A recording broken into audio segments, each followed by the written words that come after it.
He's looking for somebody. Somebody out there. Somebody out there. Somebody out there. Is there anybody out there? Oh my God, look at your fans. They have banners. They have cute signs. I saw a cute sign earlier. Okay. I hate that one. Mew, we all know this is not your first time here in Manila. Yeah, right.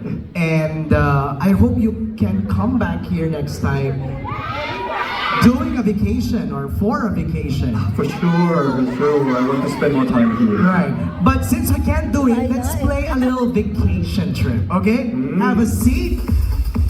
Have a seat. Okay, let's go on a vacation. All right. Here we are. We are bringing something for you. Okay. So, since we are on a vacation, I want to know first, what kind of stuff do you bring with you when you're on a trip? Can I have a double bag right here? Okay, let's see if you bring stuff like this on a trip.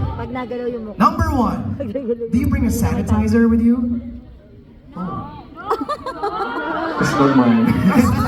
That's not mine. It's not yours. It's not mine. I know. Right. But do you bring a sanitizer? For sure. For sure. How about a charger? Oh, for sure. Right.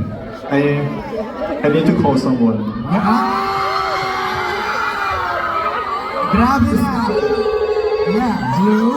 So anybody? How about a power bank? Actually, I didn't bring this that much. Okay. Yeah. Do you always run out of battery with your... Oh. Well, the charger should do it. How about an umbrella? Do you bring? I don't bring an umbrella. Who brings an umbrella? Right? Me? Mga Pinoy na nagdadala ng payong. Aminin nyo yan. Diba?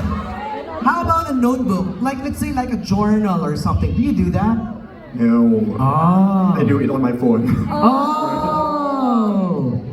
Like, do you post something on social media? Yeah, for sure. I'm so happy to meet you guys today. Ah. How about... Oh, a cat. But this is so cute. Yeah. But the thing is, it's too small for me.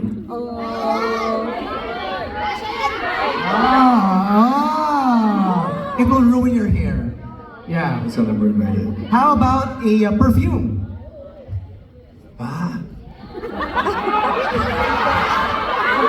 What is Mew's smell? How do you smell like? Okay, wait. Kalma, okay, go. It's good smell for sure. It's gonna be good smell. And I like the kind of perfume that kind of fruity. Nice. Do you want to try?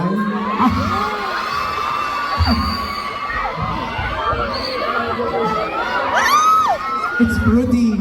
Okay, so we're done with the bag. How about I bring here some Filipino snacks? You want that? Okay, let's see kung ano ang magiging taste ni Kuya sa ating mga Filipino snacks. Let's bring in food number 1.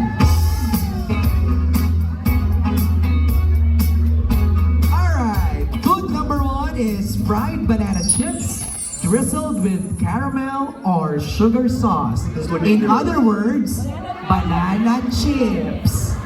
Inartihan pa no? Drizzled in sugar sauce.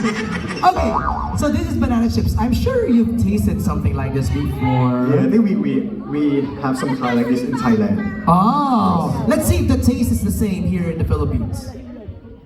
I love you, Mew! Love you, pare. It's so good. It's so good. There. Ubusin na. Ubusin na ni Kuya. Bring this home. So you have that one in Thailand also? Just some kind like this. Wow. Okay. I think banana chips is kind of a universal snack.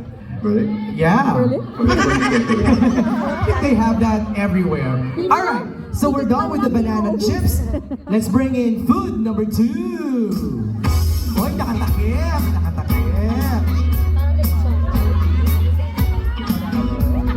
All right, this is Filipino brioche bread baked with butter and topped with buttercream, sugar, and grated cheese. In other words, it's ensaymada. Ensaymada. Yes. You guys like it? We call it ensaymada. That's really delicious, but I want you to try it and see if it's Mew approved. It's a lot of cream on top. I know, I saw it. Hindi, itong ko bracelet.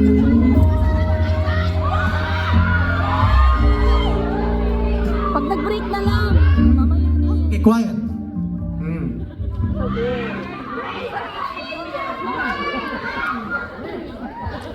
O, tubig po. Kuya. I think Okay, describe the taste, Mew. the recipe is kind of like a little bit salty, and sweet. And I want to do a workout right now. You feel guilty already? No, I can relate with you. There's too much cheese in it and sugar, but it's good, right? It's good, it's so good. It's pretty good. It's ensaymada. Okay, let's bring in snack number 3. Hey, hey.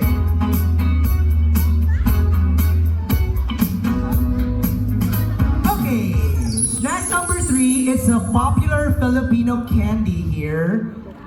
It's peanut candy mixed with cocoa or chocolate. They call it chocolate. Yep. Chocolate! No, oh my God! Go for it, Mew. Hindi dito sa akin. Okay, panoorin natin habang binubuksan niya ang chocolate. Ay, yalan ako.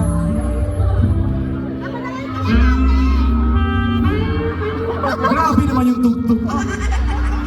Kumakain lang naman kami ng chocolate. Okay, Mew. Ayan, nasa mid tuloy. You're eating too much already. Okay. Yeah, right. How was the taste, Mew? At first, I don't think it's that soft. Okay. Like, You think it was kind of hard, right? it's gonna be hard. Okay. But, It's so soft. yeah, it crumbled down, right? It's crumble and it's so sweet. It's so sweet. Yeah, it's like a powder right now. Right. It's so sweet and Yeah. there is a smell of the peanut. Oh, well, you can give that away Sorry, for sorry. that if you want. No, I don't know. Just one, maybe. Okay, so that's the chocolate. You like it? All the snacks that you tasted? Banana chips, ensaymada, and the chocolate. Which one's the favorite so far? Can you guess? 1, 2, 3. One! Your answer is One! banana chips. Oh, the banana chips. I noticed, are you kind of health conscious? They know. They know. So you watch what you eat, right? Yes. Okay. Oh, here we go. Oh. Sorry. Alright. Palakpakan naman natin si Mew. Thank you so much, Mew, for being so game in tasting our Filipino snacks. I believe you need to do a quick change. Alright, I'll see you later. I'll see you later. Alright, palakpakan natin si Mew! Alright, okay, so... I'll see you in a bit, Mew. Nag-enjoy, gusto niyo ba yung chocolate? Gusto niyo ba? Gusto niyo ba?